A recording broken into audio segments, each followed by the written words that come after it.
Good afternoon, Empire people. Ito nga, papunta nga tayo ngayon. Papaayos tayo ng brake pad ng ating pickup. Yun, punta tayo kay Tito Sir John ng HQ101 PMS station dyan sa Cubao. Gusto nyo ng mga old cars, Japan technology na change oil and everything. Yan, punta lang kayo sa HQ101. Yan lang yan sa Cubao. Search nyo lang sa Waze, HQ101 PMS station. Dala din natin ang ating golf set para mag-golf tayo mamaya. Shit! Natin si Jeb, mag-celebrate siya ng kanyang birthday. Big shout out to Jebriel Olais. Happy birthday, bro! Wish you all the best. Shit! Yung golf set natin, medyo magulo yung likod. Gamit natin yung ating Titleist AP. Gamit natin yung ating Titleist AP2. Ayan. Medyo rusty na tayo sa golf. Di na tayo ganong karunong. Pero siyempre, driving range naman yan. Gawin natin pa rin yung best natin. May dala tayo extra shoes kasi naka Jordans tayo. Hindi pa nga natin napapalinis ng Jordans natin. Medyo madumi na. Papa-restore or deep cleaning natin yan. Papasok na tayo ng SLEX going Skyway, baba ng QAV. Let's go!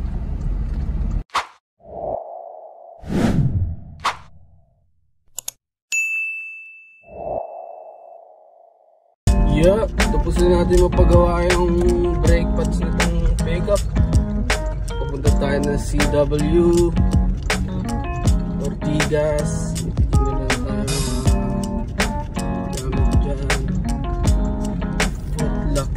Tawag doon sa mga tables and cabinets yung kukunin natin doon sa Build Right. Shout out sa mga Build Right yan. Shoot!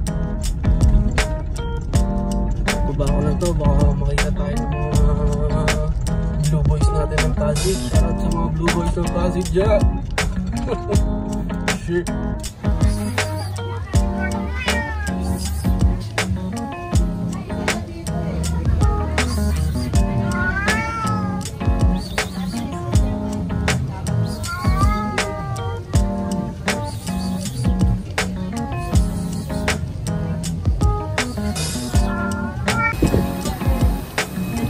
$7.5.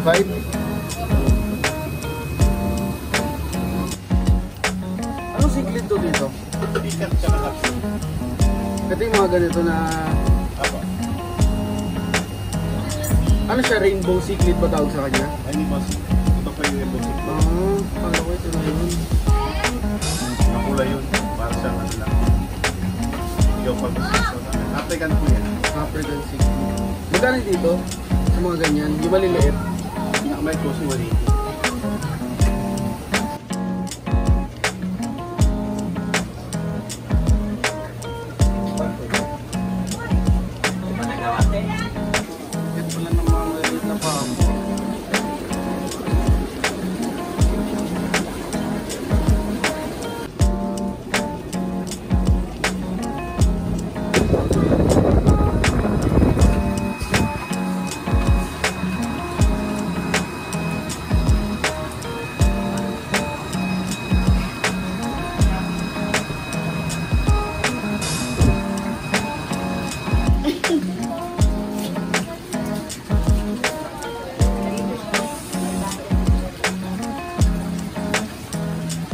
Paresibo ako dito.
Ano siya? Silver dollar na lang iba, no? Oo. 5,000. Mahal na pala yan. Ganda na. Laki nga.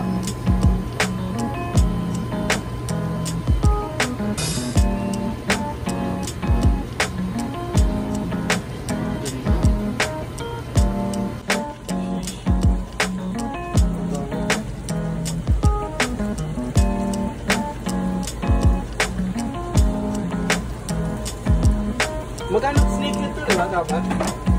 Magkano dyan?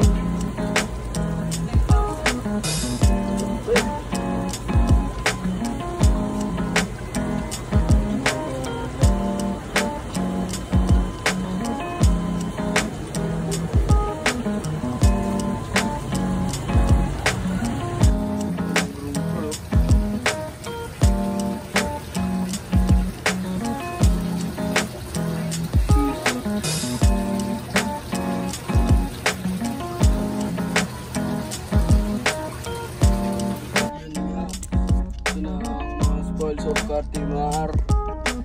Marami rin tayong nabili na naman. Sayang hindi tayo nakabili ng arwana. Hindi kasi yung ating budget. Siguro next time na lang. Pero maganda yung mga prices ng arwana natin ngayon dito sa Cartimar. Di ko na tinanong ko pero di ko na na-video kasi hindi naman tayo ganun pang vlogger or something. Ganun tayo Cartimar updater. We're making content out of this, but not that type of content, guys. Thank you for watching. Abangan niyo ako sa bahay. I-acclimate natin and tignan natin kung ano mga nabili natin na isda.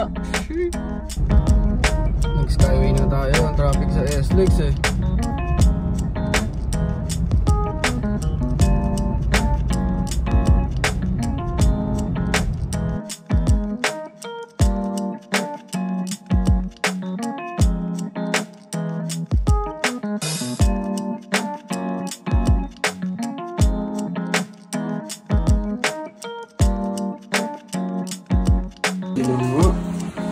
Sa bahay na tayo, guys.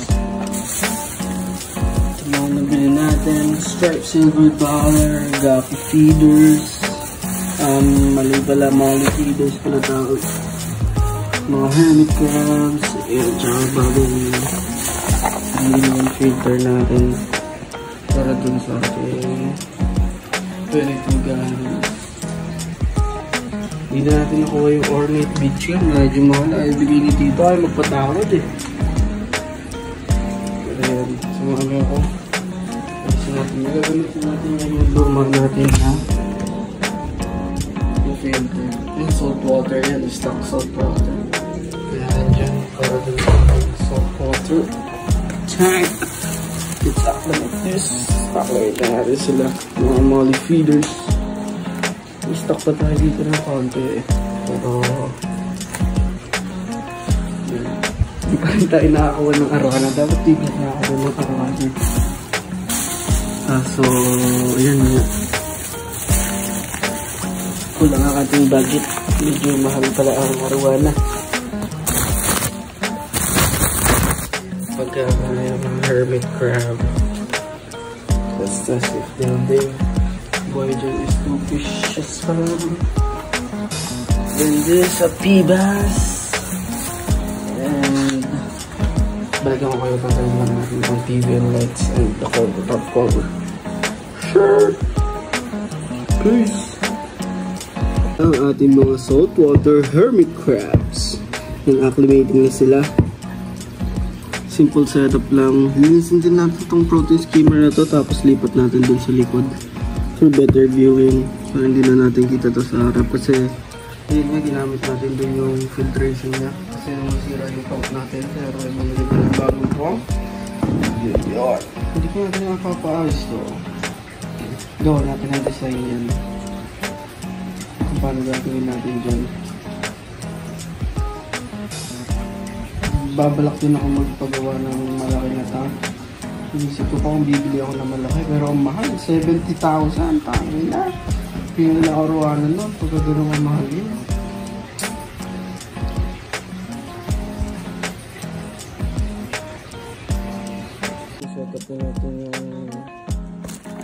sump. JX, baka naman. JX, Aquarium Power Heads. Baka naman dyan. Palitan natin yan. Good thing may backup tayo. Gamitin natin yung pinakita natin kanina na parang ganun na medyo malaki. Ito yung gamit natin dito dati bago tayo mag-upload. Kung pakalinisin na din natin ito. Or sa ibang araw na pero kailangan nila ng linis.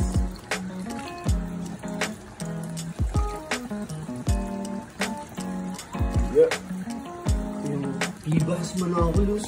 Meron akong ganito dati, 2.5 inches. Nasa Monoculus tayo, ganda ng patterns na din. Ito isa pang Tiger Striped Silver Dollar. Kapangalan natin sa kanya is Kaya. Since tatlo yung isang Striped Silver Dollar. Ito na yung ating P Monoculus. Ayan yung bago natin bili.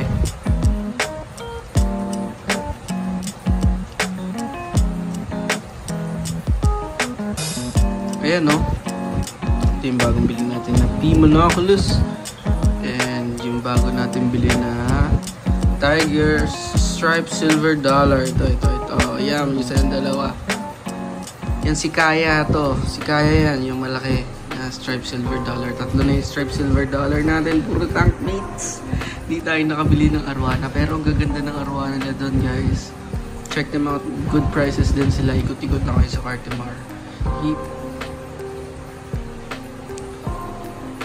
Yan. Pakita natin kasi napalitan na din natin yung sump natin dito sa 22 gallons natin. Gamitan natin ito. Nabili natin kay Tito. Yan yung 3-in-1 pump. Gamit natin yung 50 gallons na pump. Extra lang natin to so binili lang natin yung pump. Yung may kasama na siyang hose. Yan. Mukha naman okay yung buga ng tubig niya. Not that stressing the fishes. Yung kinakain niya ito. Akala ko may kinakain siya. Akala ko nasa bibig niya yung plego. Medyo malaki na yung plego natin, no? Bilis din lumaki. Hindi ko na alam yung ano ng bristle nose plego na yan. Yan guys. Thank you for watching Empire TV, Empire Aquatics. Peace. Ito nung Pibas Monoculus natin. Tsaka itong medyo malaki na natin na Striped Silver Dollar. Ganda lang nabili natin na to. Good purchase. Kaya nag-scooting na yung dalawa natin na Blackberry Barred Hook. Ito yung azul yata to eh. Sigla. Not sure pero ito sure ako na azul to. Ito. Yan, azul yan. And the stripes na tatlo is the Monoculus. Kakakuha lang natin siya kanina. We got it sa Cartimar for 500 pesos. And this medyo malaki na Striped Silver Dollar is around 750 I think. Hindi nagpapatago si Tita eh. Grabe si Tita. So okay naman tayo ni Tita. Pero yun yung price niya. Syempre, kahit lagi tayo bumibili sa kanya, binibigyan naman tayo ng discount sa mga ibang items. Yun. Kulang talaga ng arwana guys eh. Suggest kayo ng arwana na dapat bibili na ako kanina ng arwana. Kaso kulang yung budget natin. Iipon tayo next time para may pambili tayo ng arwana natin. Para hindi naman puro tank mates lang yung alaga natin, di ba?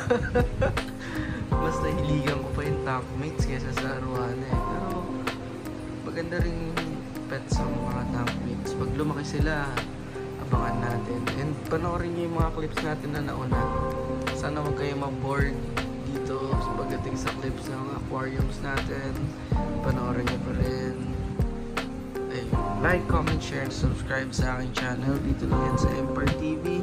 Kung di ka pa nakasubscribe, I highly suggest click mo na yung subscribe button and click mo na yung nasa tabi niyan, yung notification bell para maging updated ka sa mga future videos natin and mga fish ventures, business ventures, mga trips natin. Isasama ko kayo. Hindi lang fish ventures ang gagawin natin sa ating channel.